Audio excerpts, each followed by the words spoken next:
The last thing Linda Taylor expected to do at a stranger's wedding was tackle the groom. The second to last thing was stab him with a needle in front of 300 people.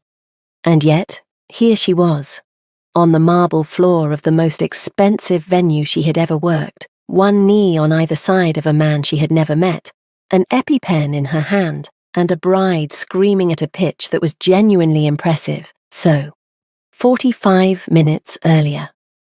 The wedding coordinator had given Linda Taylor exactly 3 instructions. Shoot the florals, shoot the cake, don't talk to anyone.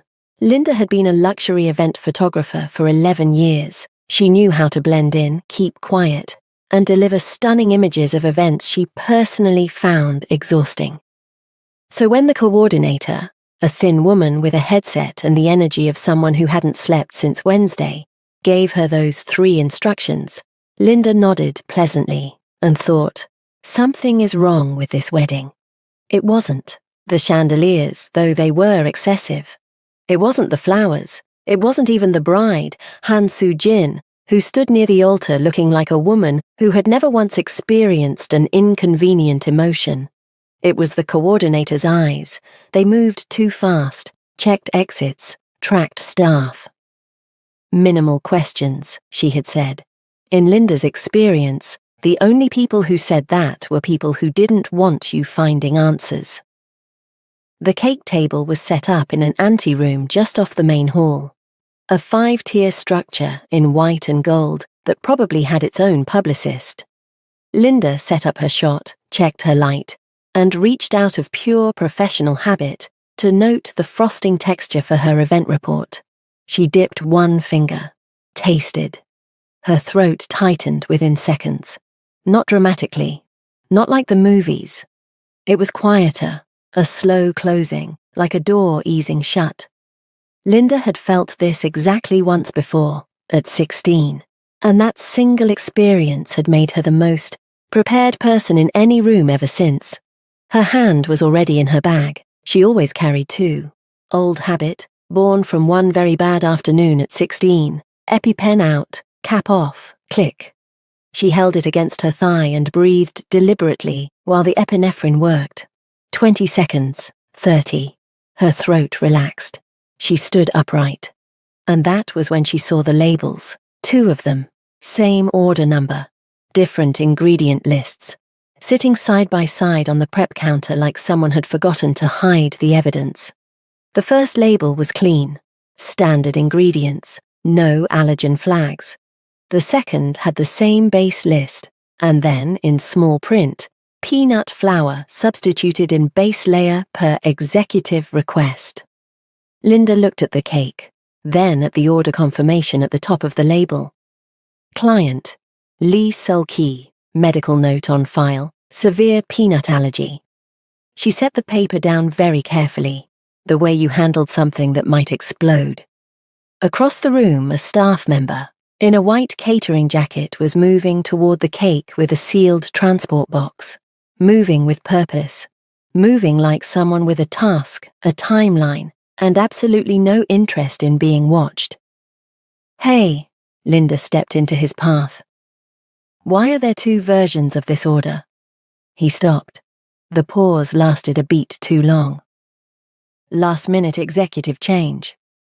From which executive? Another pause. I'm not sure.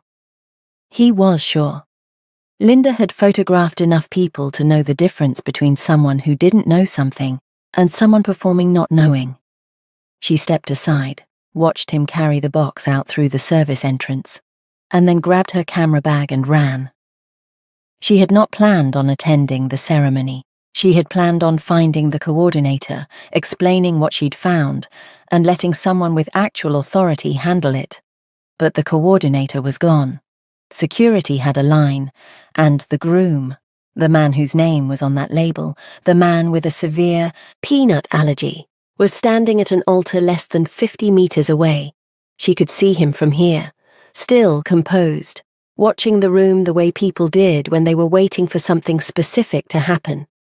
Then she heard it announced over the sound system. Ladies and gentlemen, we'll be moving the cake ceremony forward. Linda stopped calculating and started moving. She didn't have a plan. She had a camera bag, an empty EpiPen, and the particular kind of resolve that comes from knowing something terrible is about to happen to someone who doesn't deserve it. She slipped past a distracted usher, cut through the standing guests near the back, emerged into the open aisle just as the groom lifted a fork. "Stop!" Her voice came out louder than she intended. "Don't eat that!" 300 heads turned. The groom's eyes found her immediately, sharp, dark, completely focused. And she noticed in the half-second before she started running that he did not look surprised. He looked like a man confirming something he already suspected. She tackled him anyway. They went down hard. The fork clattered across the marble. The room erupted. She was already pulling the second EpiPen from her bag when she heard the bride's voice cut clean through the chaos. "Are you insane?" Linda ignored all of it. "Stay with me." She got the injection in. "Don't you dare pass out on me." The groom looked up at her from the floor. His tie was crooked. His expression was unreadable. Then, very quietly, he said, "You're late." Linda stared at him. "Hi, besties. Welcome to Afro-Korean Series channel. It's so lovely to have you here. Thanks for listening." The paramedics arrived in 4 minutes. Sul-ki was sitting upright by the time they reached him, which, based on the looks on their faces, was not what they expected to find. He had straightened his tie. He was speaking quietly into his phone. He looked less like a man who had just survived an assassination attempt and more like a man who was mildly inconvenienced by his schedule. Linda sat on the floor 3 feet away, back against the altar steps, and watched him with the particular expression she reserved for things she could not explain. "You're welcome," she said. He glanced at her briefly. "I didn't thank you." "I know. That's why I said it." Something moved in his expression. Not quite a smile. Not a smile. He went back to his phone. The next 2 hours were controlled chaos. Police arrived. Statements were taken. The wedding guests, Korea's most powerful, most connected, most easily offended, were escorted out in stages, murmuring behind their hands. The cake was bagged as evidence. The catering staff were separated and questioned in different rooms. Han Soo-jin stood at the center of it all, perfectly composed, speaking to investigators, in a voice so calm it was almost offensive. She had changed the narrative within minutes. A disturbed intruder, a traumatic incident, her poor fiancé nearly injured by a reckless stranger. Linda watched her work and felt the particular chill of recognizing someone very good at something very dangerous. Then Soo-jin caught her looking, held it 1 second too long, and turned away first. A detective approached Linda for the 3rd time, young, tired, holding a notepad like it had personally wronged him. "Ms. Taylor, you're saying you discovered the labels in the prep room?" "Yes." "And you consumed some of the frosting yourself?" "Accidentally, yes." "And you carry 2 EpiPens?" "I have a severe peanut allergy. So does the groom." Coincidence of the century, lucky for him. The detective wrote something down. Linda had the distinct feeling it was not complimentary. Across the room, Sul-ki finished his call. He said something to the lead investigator, quiet, direct, and the entire energy of the room shifted slightly. The way energy shifted when someone with real authority entered a conversation. Linda filed that away. It was nearly midnight when a man she hadn't seen before appeared at her elbow. Compact, sharp-eyed, with the specific expression of someone who found the world consistently disappointing. "Ms. Taylor," he held out a card. "I'm Detective Kang Jun-ho. I work with Mr. Lee." She looked at the card, then at him. Work with him, or work for him? Jun-ho considered this. "Both. Honest. I appreciate that." She pocketed the card. "What does Mr. Lee want?" "To speak with you, privately." "It's midnight." "He's aware." Linda looked across the room to where Sul-ki stood. He wasn't looking at her. He was reviewing something on his phone. but she had the distinct impression he knew exactly where she was. "Fine," she said. The private room was small, quiet, and had definitely been swept for recording devices recently. She could tell by the way Junho checked the corners before he left them alone. Seul-ki sat across from her, no tie now, jacket off. For the first time all evening, he looked like a person instead of a performance. "You found the labels," he said. "Yes." "You understood what they meant immediately." "I have a peanut allergy. The math wasn't complicated." He studied her the way people studied documents, thoroughly, without apology. "You could have called security." Security had a line. "You could have called the police." There wasn't time. "So you tackled me." "I saved your life." "Yes." A pause. "You did." It wasn't a thank you exactly, but coming from him, Linda suspected it was the closest equivalent. She leaned forward. "Your turn. You said I was late, which means you were expecting something, which means you knew." Silence. "Mr. Lee?" "I suspected," he said finally. "I had a private medical team nearby. I did not anticipate the cake specifically. You were going to let yourself have a reaction." "A controlled one." Linda stared at him. "That is genuinely the most reckless thing I've ever heard, and I once photographed a wedding where the groom arrived by zip line." "I needed confirmation," he said, "of the method, of who gave the order." "And did you get it?"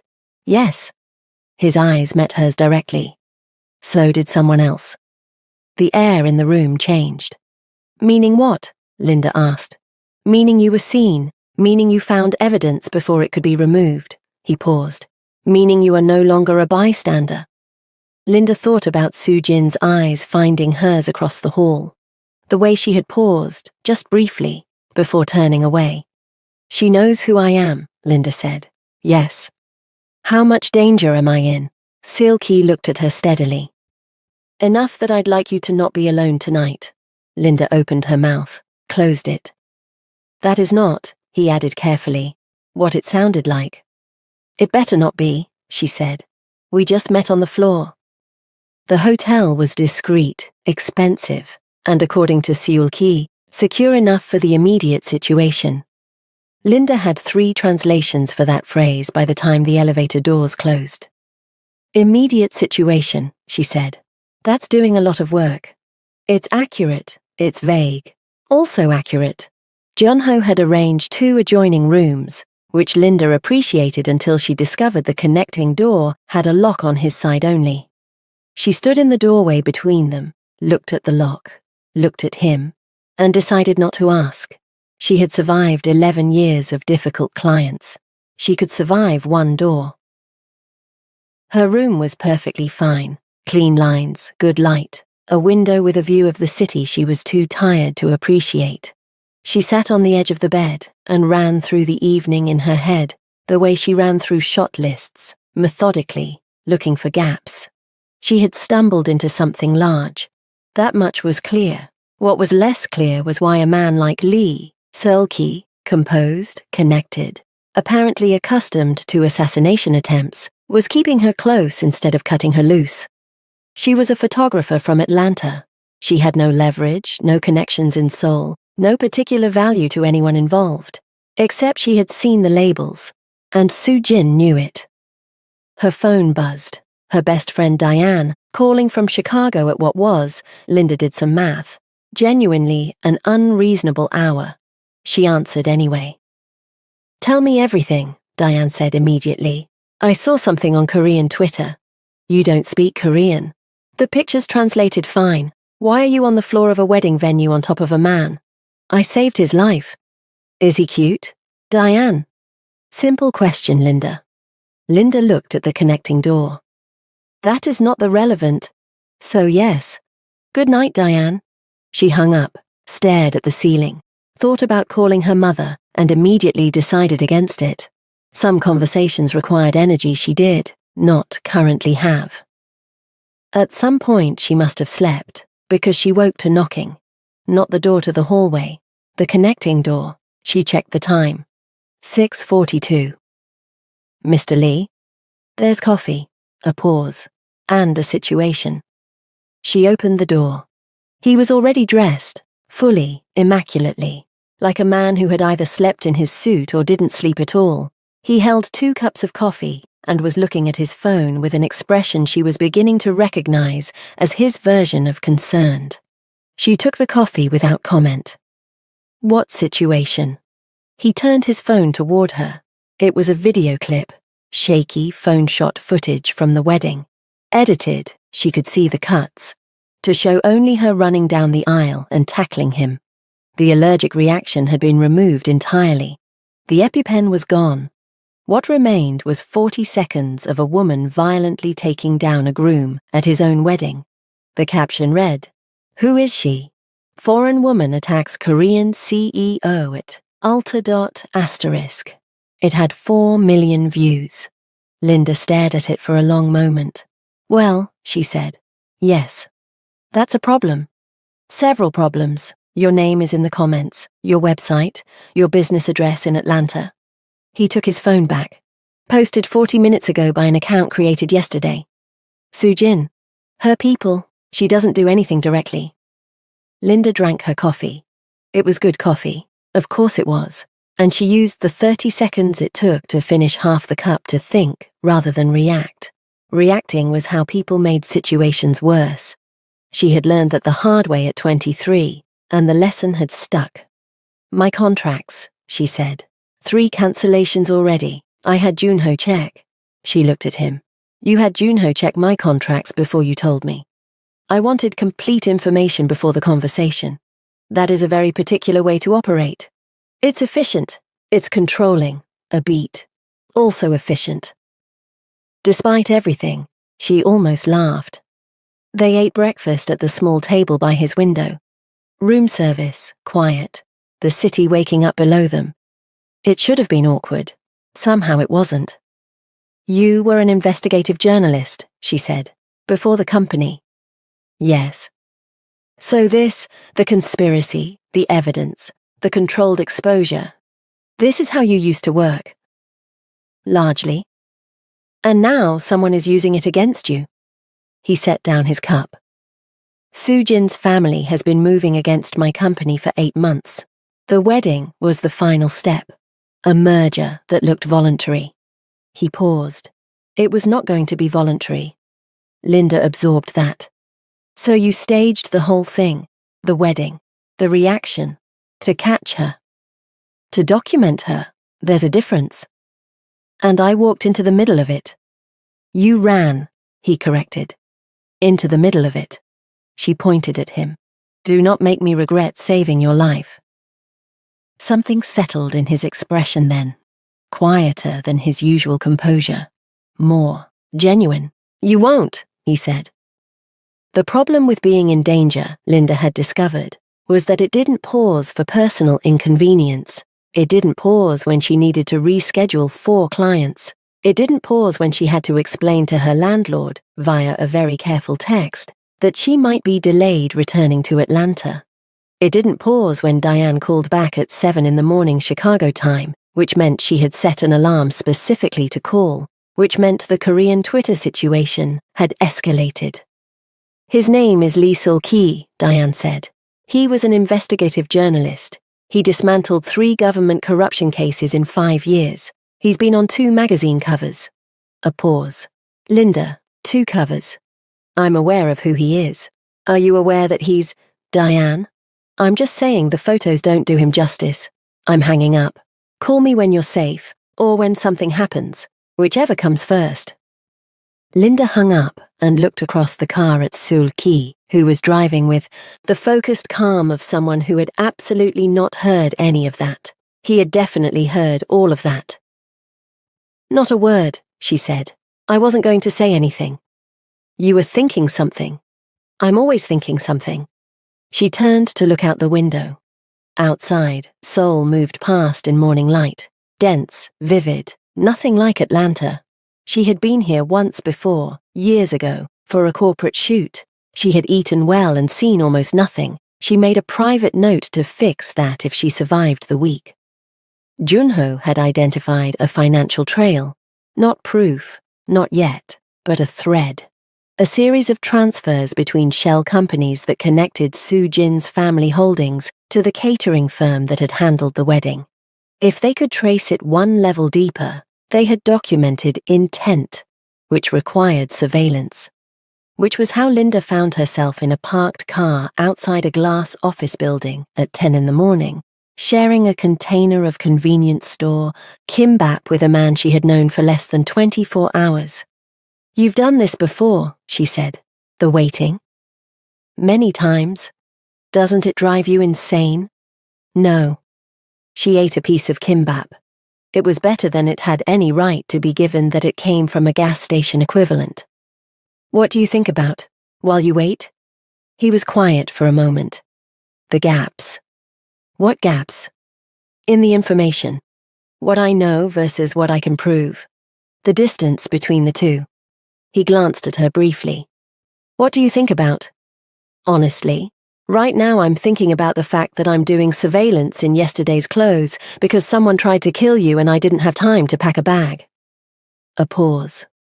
"I can have clothes sent," he said. "That's not the point." "What is the point?" "The point is..." She stopped, looked at him. "Never mind. You'll write it down as a variable." "Probably," he admitted. She laughed despite herself. He watched her laugh with the careful attention of someone filing something away for later, and then looked back at the building with an expression she couldn't quite read. The target emerged at 11:15. Not Soo Jin, a financial officer, mid-level, nervous energy, the kind of man who checked his phone every 40 seconds. He met someone at a coffee cart across the street. Brief exchange. Something passed between them that was not coffee. Seul-Ki had his camera up before Linda registered what was happening. She watched him work. Efficient, unhurried, completely still in the way that predators were still. Not passive, but coiled. She understood suddenly why he had been good at journalism. He didn't impose himself on a situation. He waited for the situation to reveal itself. "Got it," he said quietly. "What was that?" "A drive. Physical transfer. They know digital leaves traces." He lowered the camera. "It confirms the connection. Not enough alone, but enough to build from." "So they're..." "Careful," Linda said. "Which means they've done this before." "Yes. So what now?" "Now Junho traces the officer." He started the car. "And we don't go back to the hotel the same way we left." Linda looked at him. "Are we being followed?" "Possibly. You say that very calmly. Panic doesn't help. Neither does pretending everything is fine." "I'm not pretending," he checked the mirror. "I'm managing." Linda decided that was either the most reassuring or most terrifying thing she'd heard all day. She hadn't determined which yet. They pulled into traffic. He drove without GPS, memorized routes, she realized. He had planned this before they left. "You planned the whole day," she said. "Yes. Including me?" A beat. "I planned for a companion. I didn't plan for you specifically." "That is the least romantic thing anyone has ever said to me." A beat. "I wasn't being romantic." "I know. That's the problem." She looked away before he could respond. Outside, Seoul kept moving. Somewhere behind them, possibly, someone was watching. And somehow, despite all of it, Linda realized she wasn't scared. She wasn't sure yet whether that was his influence or a problem. Junho found the second layer on a Tuesday. Linda was editing photos on her laptop, old client work, the kind of task that required just enough focus to keep her hands busy without occupying the part of her brain that kept returning to the same set of unanswered questions. When he walked into the hotel room and set a folder on the table without preamble. Seul-Ki looked up from his desk. "How deep?" he said. "Deeper than the catering firm." Junho pulled out a chair. "The shell companies trace back 18 months, before the engagement, before the merger talks." He paused. "This was never about the wedding." Linda stopped editing. "The wedding was just the method," Seul-Ki said. "It wasn't a question." "The wedding was the exit," Junho said. "Clean, Public, natural-looking. Grieving fiancé inherits controlling interest during the mourning period. Board doesn't question it. Media covers the tragedy. He closed the folder.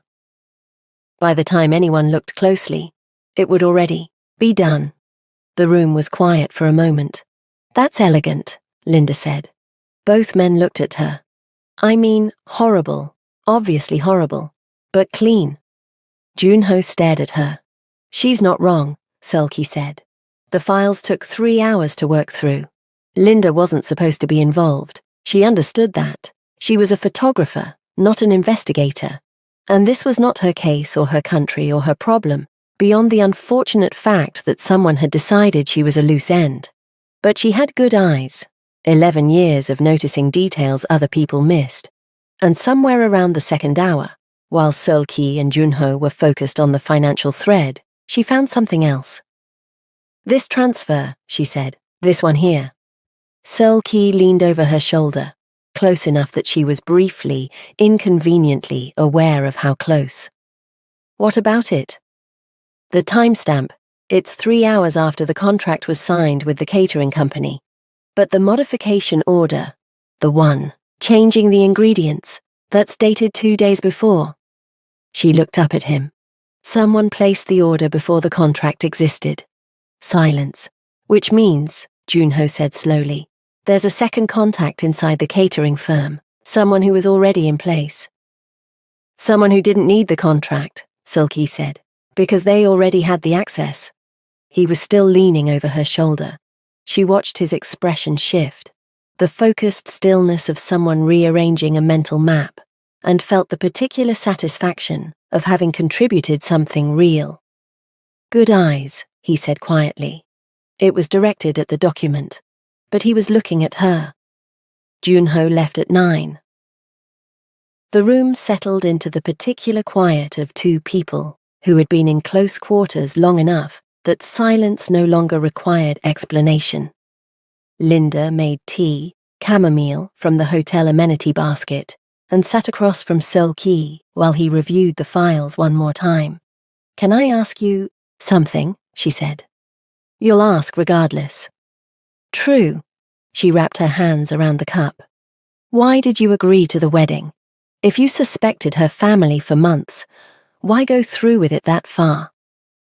He was quiet for long enough that she thought he might not answer.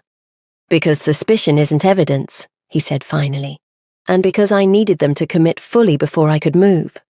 He set down the file. Walking away earlier would have scattered them. They would have found another method, another timing. So you let it get to the altar? Yes. That required a significant amount of cold blood. It required patience. Same thing in your case. Something shifted in his expression. Not quite agreement. It cost more than I expected, he said. The performance of it. Linda looked at him. That was the most personal thing he had said since the anteroom at the wedding. She recognized it for what it was. Not a complaint, just an admission. The kind that slipped out when someone was tired enough to stop managing. For what it's worth, she said, you were convincing. That's not entirely a compliment. No, she agreed. It isn't. The silence that followed was different from the earlier ones, less comfortable, more honest. His phone buzzed. He read it, and the stillness that came over him was a different kind entirely, not composed, alert. What? Linda said. He turned the phone toward her. A text. Unknown number. 4 words. She knows where you are. Linda set down her tea very carefully. How? She said. Someone talked. His voice was even. His eyes were not. Or someone followed us better than I accounted for. So what do we do? He was already standing, already moving. We leave, he said. Now. Linda grabbed her camera bag, first instinct every time, and followed him to the door. You know, she said, pulling on her jacket, normal people take city breaks for fun. He paused at the door, checked the corridor, looked back at her. Is that what you'd prefer? At this point, she met his eyes. Ask me when we're not running. His expression did the thing again. almost a smile. Then they moved. They drove for 40 minutes before Sulki was satisfied they weren't being followed. Linda had stopped asking questions around minute 20, not because she had run out, she had approximately 40, but because he was doing the thing where he counted side streets under his breath, and interrupting that seemed inadvisable. He pulled into an underground car park beneath an unremarkable building in a part of the city that didn't appear on tourist maps. Junho's secondary location, he said. He has a secondary location. He has 4. Linda unbuckled her seatbelt. I want to meet whoever raised that man. The secondary location was a clean, sparse apartment on the 3rd floor. 2 rooms, no decoration, the kind of space that existed purely to function. Junho was already there, laptop open, looking like someone who had not experienced surprise in several years. Clean route? He asked. Clean enough, Sulki said.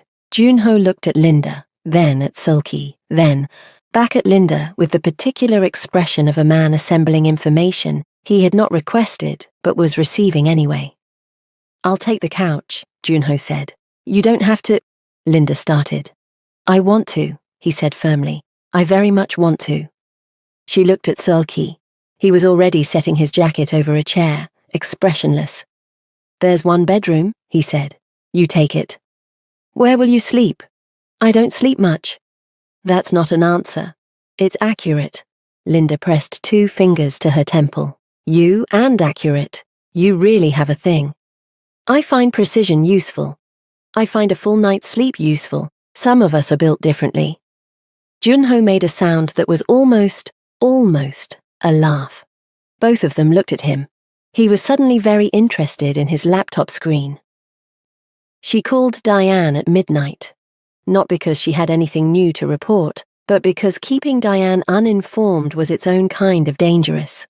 Secondary location, Diane repeated, like a safe house. Exactly like a safe house. Linda, I know. You are living in a K-drama. I'm aware of that, Diane. Does he do the thing, where he stands very close and says something intense with no context? Linda looked at the closed bedroom door, thought about the car, the files. Good eyes. We're focusing on not getting killed, she said. That's a yes. Good night, Diane. She couldn't sleep. This was not surprising. What was surprising was that when she opened the bedroom door at 2 a.m, Sulki was sitting at the small table with a case file, a cup of coffee, and the focused expression of a man who considered rest optional. He looked up. Couldn't sleep, she said. I know, I heard you. The walls are thin. Yes? She sat across from him uninvited. He didn't object. She pulled the file toward her, and he let her, which she was beginning to understand, was its own form of trust from a man who controlled every variable he could reach. Talk me through it, she said. All of it. From the beginning. He looked at her for a moment. Then he did. It took an hour, 18 months of suspicion, documented patterns, financial irregularities that looked like accidents until you lined them up. 3 attempts to approach the story through legitimate channels, all quietly redirected. The decision to go in from the inside instead. Linda listened without interrupting. She was good at that. Photographers learned to be still, to let moments develop without interference. When he finished, the coffee was cold and the city outside was doing the particular things cities did at 3 a.m. Not quiet exactly, but honest. You've been carrying this alone, she said. Junho knows. Junho is your colleague. That's not the same thing. He looked at her. No, he said. It isn't. A beat passed between them that had weight to it. I found something, she said. Before we left the hotel, I didn't mention it because we were running, but she pulled out her phone, showed him a photo she had taken of one of the documents. This name, it appears twice, in different company registrations, 18 months apart, with different roles listed. He leaned forward, studied it. That's the link, he said quietly. between the shell company and the catering contact. That's what we were missing. I know. He looked at her. Something moved through his expression, past the composure, past the management, something that was simply and directly grateful. Linda. It was the first time he had used her name. She felt it land somewhere it probably shouldn't. Don't, she said. I'm still annoyed about the contracts. I know. And the fact that you planned for a companion like I was a logistical variable. I regret that particular phrasing. You should. But she was almost smiling, and he was watching her almost smile, with the careful attention she had noticed before. The filing away look, except this time it felt less like documentation and more like something else entirely. His phone buzzed. Junho, one line, second contact identified. We have enough. But Su Jin called a press conference tomorrow morning. Linda read it, looked up. So it ends tomorrow, she said. Or it escalates. Helpful, thank you. Linda. What? A pause, longer than his usual ones. I'm glad you ran. She held his gaze for one moment. Me too, she said. Then she went back to bed before either of them could ruin it. The press conference was scheduled for 10 in the morning. It was currently 6:45. Linda knew this because she had been awake since 5, sitting at the small table with Junho's files spread in front of her and a cup of tea she had stopped drinking an hour ago. Seol-ki was on a call in the corridor. Junho was doing something with a laptop that involved a lot of quiet, focused typing and occasional expressions of grim satisfaction. She had learned to read Junho's expressions over the past 2 days. Grim satisfaction meant progress. Blank neutrality meant problems. The one time he had looked genuinely surprised, a witness had recanted. Right now, he looked grimly satisfied. She went back to the files. The problem was volume. They had enough to open an investigation. Junho had said so last night. But opening an investigation and stopping a press conference were different things. And Sujin's press conference wasn't just a narrative play, it was a closing move. Whatever she said this morning would become the version of events that existed before the counter-evidence could surface. Grieving fiancé, traumatic incident, unstable foreign woman. Linda had seen the comment sections. She knew how that story landed. She turned another page and stopped. It was a subsidiary filing, third tier removed from the primary shell company, buried in a stack of documents that were clearly intended to be boring. The kind of paperwork that existed to exhaust anyone who got close enough to look. The registered agent was a law firm. The law firm's senior partner had a name Linda recognized, not from the files, from Seol-ki's company. She sat very still for a moment, the way she sat when she had a shot framed perfectly and needed her hands to be absolutely steady before she pressed the shutter. Then she stood up. Junho. He looked up immediately, read her face, closed his laptop. Show me, he said. She showed him. He looked at it, looked, for 45 seconds without speaking, which, she had learned, was Junho's equivalent of a loud reaction. This places the firm inside Seol-ki's company, he said, as a registered agent for the subsidiary, which means someone with internal access facilitated the shell structure. He was already reaching for his phone. This isn't just Sujin's family moving against him from outside. There's someone inside, Linda said. Was inside, past tense, if we move quickly. He stood. I need to call someone, don't touch anything. He went to the corridor. Linda stood alone in the room with the files and the particular feeling of having pulled a thread that unraveled something larger than expected. She heard the corridor door open behind her. Seol-ki. She turned. His call had clearly just ended. He still had his phone in his hand, and he was reading her expression with the focused efficiency she had come to expect. What happened? He said. She showed him the filing. She watched his face as he read it, watched the careful composure hold, and then, just briefly, not hold, a muscle in his jaw, a stillness that was different from his usual stillness. You recognize the firm, she said. Yes. How bad is it? He set the document down. The senior partner has been my company's legal counsel for 6 years. Silence. Sulki. He looked up at the sound of his name. She had used it without thinking, the way you reached for something familiar when the ground shifted. This wasn't an external attack, she said carefully. Someone let them in. Yes. Someone you trusted. Yes. He said it evenly, but she heard what was underneath it. Not shock, because she suspected he had trained shock out of himself years ago, but something quieter. The specific weight of betrayal that came not from surprise but from confirmation. She didn't offer comfort.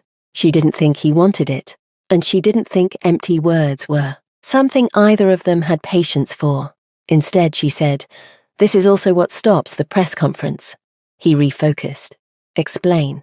Sujin's narrative depends on no counter-evidence existing publicly before she speaks. But if this filing becomes public first, if it establishes internal conspiracy before she can frame it as an outside attack, she loses the press conference before she opens her mouth. He looked at her. "You need to release it now," she said, "before 10. We release it, we show our hand. You show your hand anyway the moment she takes that podium." She held his gaze. "The difference is whether you walk in with evidence or walk in to respond." A long pause. "You think like an investigative journalist," he said. "I think like someone who has spent 11 years controlling how a story looks before anyone else sees it." She picked up the filing. Same skill, different medium. Something settled in his expression. Decided.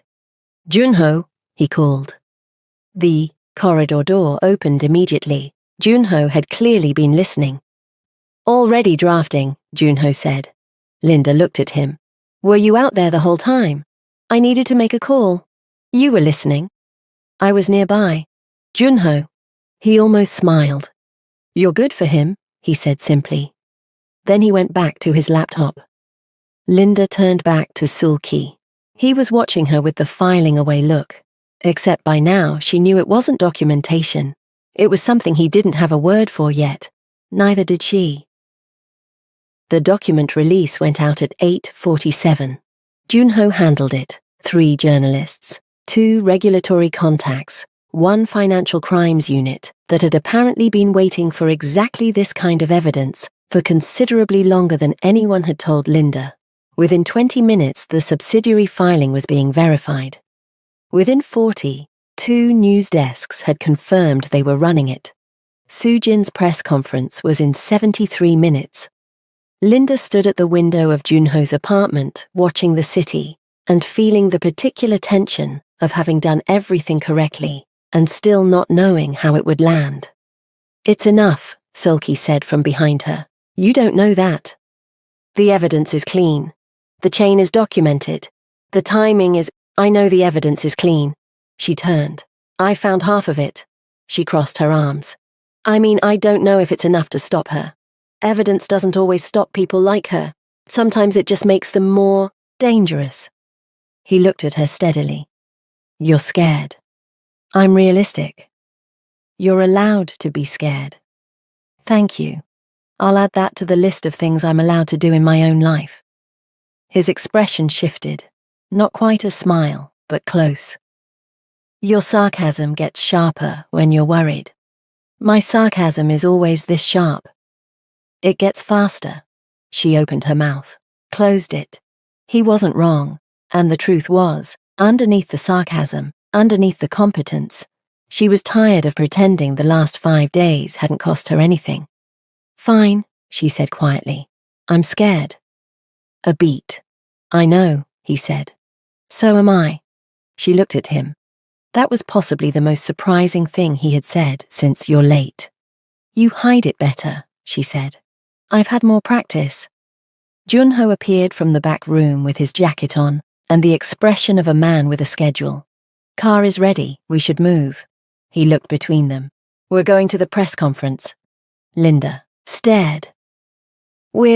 Sorry, we're going." "You suggested walking in with evidence rather than responding," Sulki said. "That applies to presence as well. I meant releasing the documents before she spoke. I didn't mean physically showing up. It's more effective.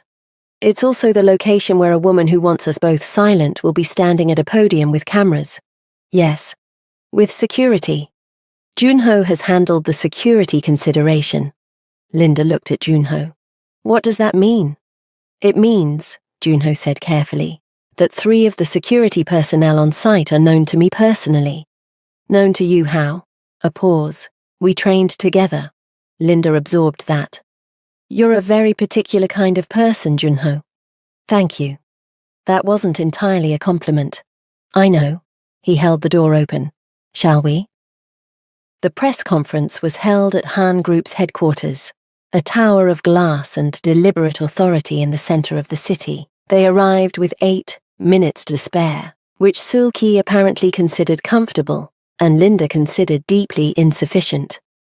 The lobby was controlled chaos, journalists, cameras, assistants moving in tight clusters. The kind of organized pre-event energy that Linda actually knew well. She had photographed enough of these to read the room. She read it now. Su Jin's people were everywhere. Subtle, earpieces, positioned near exits, tracking movement. Not security, exactly. Management. The kind that made problems disappear before they became visible. One of them clocked Linda within 30 seconds of their arrival. She watched him reach for his earpiece. We've been seen, she said quietly. Expected, Sulki said. He wasn't looking at the man. He was looking at the podium being adjusted at the front of the room. Stay close. I wasn't planning to wander. Linda. His voice dropped, just slightly. Close. She looked at him. Something in the way he said it, not an instruction. Exactly. Something with more weight than that. Okay, she said. Su Jin arrived at the podium at exactly 10. She was immaculate, composed, dressed in the particular way of someone who had decided how this story would be told and dressed for the final frame. She surveyed the room with the camera-ready calm of someone who had never lost a public moment in her life. Then she found Linda. A flicker. Barely anything. But Linda had spent 11 years photographing moments people thought no one was catching. She caught it. Su Jin's eyes moved to Sulki, held there. And something passed between them that Linda couldn't fully read. History, calculation, the particular weight of 2 people who had underestimated each other at significant cost. Su Jin looked back at her prepared remarks. Ladies and gentlemen. Sulki's phone lit up. Junho, from 3 feet away, already had his out. The news desk had published. The room began to shift. Journalists checking phones, murmuring. The particular ripple of a room receiving information that changes the context of where it is standing. Su Jin felt it. Linda watched her feel it, the almost imperceptible pause, the recalibration behind the eyes. She kept speaking.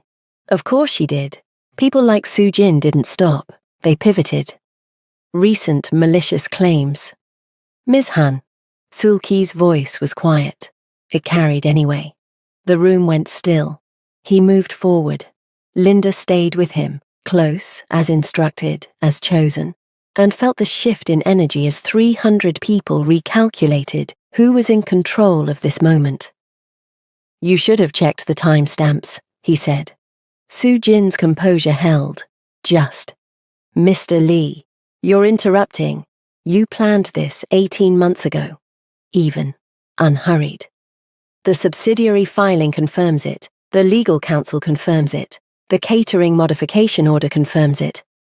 He stopped at the edge of the press line. You're not a grieving fiancé. You're a defendant. Silence. Then, controlled, precise, devastating. Su Jin smiled. You brought her, she said. Her eyes moved to Linda. How romantic. She found the evidence, Sulki said. You should have worried less about me and more about her. Something crossed Su Jin's face, not quite fear, but adjacent to it. Linda held her gaze and said nothing. She had learned, from 11 years, from 5 days, from one very intense Korean man standing beside her, that sometimes silence was the sharpest thing in the room. The cameras were still running. Every word was on record. The aftermath was not cinematic. There was no single moment of collapse, no dramatic arrest in front of the cameras. What there was, lawyers appearing from 3 directions simultaneously. A regulatory official Linda hadn't noticed in the room making a phone call that lasted 45 seconds and changed everything, and Soo Jin being escorted, not in handcuffs, not yet, but with the particular firmness of people who were not giving her a choice about direction. She walked out, composed. Of course she did, but she didn't look back. And Linda had learned enough about her in 5 days to know that not looking back cost her something. The room emptied in stages. Journalists filed out fast, already writing. Soo Jin's people dissolved, some following her, some simply gone, the way support structures disappeared when the weight they were holding collapsed.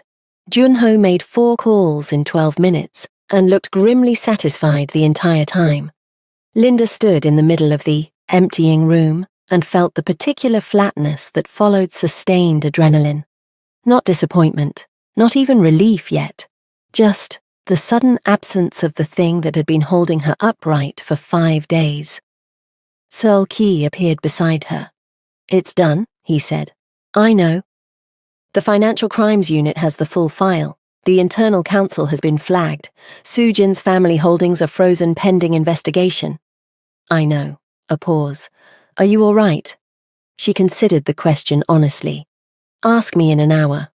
He nodded, like that was a completely reasonable answer, like he would remember to ask in exactly an hour. He probably would. Junho drove them back.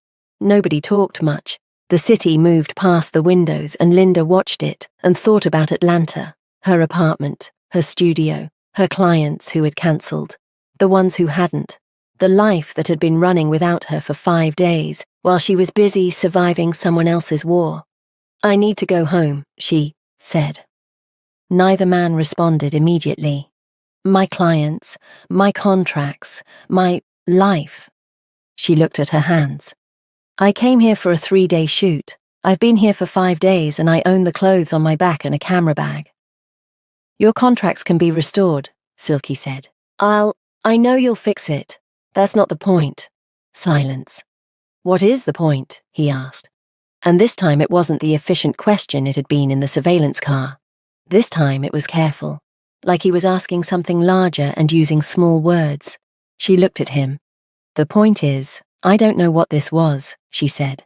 "Any of it. And I need to think somewhere that isn't a safe house." He held her gaze. "All right." Just that. No argument. No variable management. It landed harder than an argument would have. Junho found reasons to be elsewhere for the next hour, which Linda appreciated more than she would ever tell him.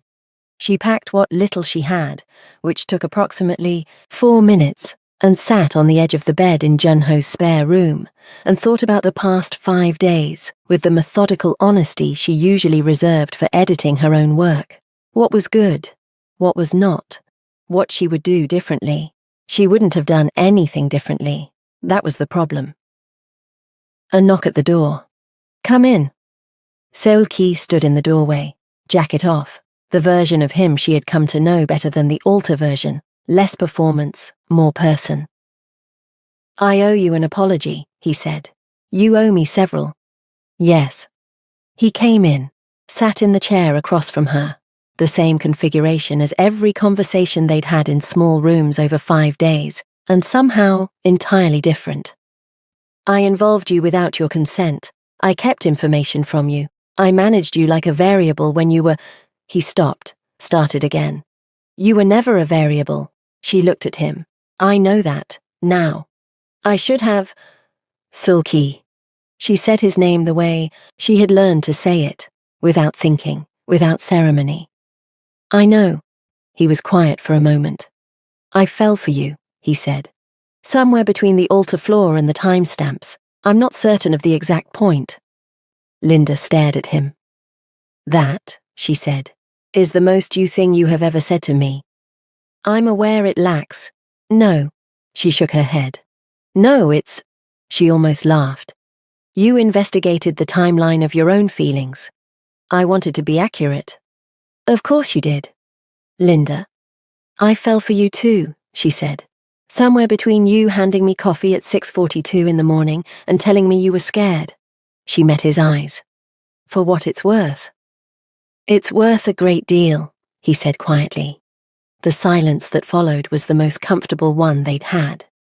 He reached across the space between them and took her hand, careful, deliberate, like a man who had decided something and was committing fully. No half measures, no almost. She let him. I'd like you to stay, he said. Not for the investigation, not for safety. A pause. For this. This doesn't have a name yet, she said. No, but I'd like to find one. She looked at him for a long moment, at the man who had said you're late from the floor of his own ruined wedding, and meant it, who had handed her coffee before delivering bad news, who had said so am I when she admitted she was scared, who had investigated the timeline of his own feelings and presented the findings directly because that was simply how he was built. I have clients to reschedule, she said. I know. And I need actual luggage. I've been wearing the same rotation for 5 days. I'll have someone... I'll handle it. She squeezed his hand once. But yes, I'll stay. Something moved across his face that she had never seen before, unguarded, unmanaged, simply and completely there. She picked up her camera from the bed beside her and took the picture. 3 months later, Linda Taylor had a studio in Seoul, not instead of Atlanta, in addition to. This had been Diane's idea, presented at high volume over video call approximately 48 hours after Linda had called to say she was staying. Diane had said, "You need a base, not a suitcase," and then spent 22 minutes researching Seoul's studio rental rates while Linda was still processing the first sentence. The studio was small, good lit, in a neighborhood that smelled like coffee and street food, and had exactly the kind of light in the late afternoon that made Linda want to photograph everything. She had 3 new clients already. A 4th was pending. Life, it turned out, was remarkably good at reorganizing itself around decisions you made on the floor of someone else's ruined wedding. Soo-jin's case had moved through the regulatory process with the particular efficiency of evidence that was simply too clean to argue with. The Financial Crimes Unit had been thorough. The internal counsel had cooperated, quickly, completely, in the way people cooperated when the alternative was considerably worse. Soo-jin herself had said very little publicly since the press conference, which her lawyers had presumably advised, and which Linda considered the smartest decision she had made throughout the entire affair. Junho had sent Linda a single text when the final filing was confirmed. Resolved. Good work. She had shown it to Sul-ki. That's the most effusive thing he's ever sent anyone, he said. That's genuinely concerning. He included a period. He doesn't usually punctuate. Linda stared at the text. I want to frame this. The betrayal conversation had happened 3 weeks after the press conference. Not in a safe house, not during a crisis, just an ordinary evening in Sul-ki's apartment, which Linda had decided was too sparse and had been incrementally improving without asking permission. She had been hanging a print on the wall when she said it. You knew I'd see what others wouldn't. He had been quiet for a moment. Yes. You didn't arrange for me to be there, but when I was there, you made a calculation. Yes. She had kept her eyes on the print, straightening it. That's the part I needed you to say out loud. I know. A pause. I'm sorry, Linda. Not for the outcome. For the part where you didn't get to choose. She had turned then, looked at him across the room. Sparse walls, careful man, someone who had spent so long managing every variable that vulnerability required a running start. I would have chosen it anyway, she said. That's what makes it complicated. I know that too. Stop knowing everything. I can't. It's a condition. She had laughed despite herself. He had crossed the room, and that had been the end of the rupture and the beginning of something with considerably better furniture. Diane visited in month 2. She arrived with 2 suitcases, strong, opinions about Korean skincare, and the expression of a woman who had been waiting 3 months to assess the situation in person. She assessed it in approximately 90 seconds, Seol Ki opening the door, Linda appearing from the kitchen with coffee, the particular ease between them that couldn't be performed. Diane looked at Linda. Linda looked at Diane. "Okay," Diane said. "Fine, I'll admit it." "Admit what?" Korean Twitter was right. Seol Ki looked between them. "I don't understand the reference." "You don't need to," Linda and Diane said simultaneously. He accepted this with the equanimity of a man who had learned that some variables were not meant to be solved. Junho took Diane on a tour of the city the following day, which nobody had planned and both of them categorically refused to discuss afterward. Linda had approximately 40 questions. She kept them to herself. Some threads were better left unpulled. On a Saturday morning in month 3, Linda was editing in the studio when Seol Ki arrived with coffee and the expression of someone who had something to say and was organizing it. She had learned to recognize that expression. She saved her work and waited. "My mother wants to meet you," he said. Linda looked up. "Okay." "She has opinions." "About what?" "Everything, loudly. In a way that I find," he paused, "difficult to manage." "You find your own mother difficult to manage?" "She doesn't respond to logic." "Seol Ki, she's your mother. She responds to love." He considered this. "That's the part I'm still learning." Linda stood up, crossed to him, took the coffee from his hand and set it down and looked at him in the particular way she had learned to look at him, past the composure, past the management, at the person underneath who was trying his level best and succeeding more than he knew. "Good thing you're practicing," she said. Something moved across his face, warm, certain. He reached up and tucked a locky behind her ear with the careful deliberateness of a man who still treated every point of contact like something worth paying attention to. "You know," she said, "normal people say I love you without it being a research project." "I researched it," he said. The conclusion was straightforward. She waited. "I love you," he said. The data was unambiguous. Linda laughed. Full, real, the kind that came from somewhere deep and warm. "I love you too," she said. "No data required." Outside, Seoul moved through a Saturday in autumn. In the studio, the light was exactly right. She didn't reach for her camera. Some moments were better lived than captured. If you enjoyed this story, hit subscribe. New stories drop every week. And comment below. Were you Team Linda from the altar, or did she have to win you over? See you in the next one.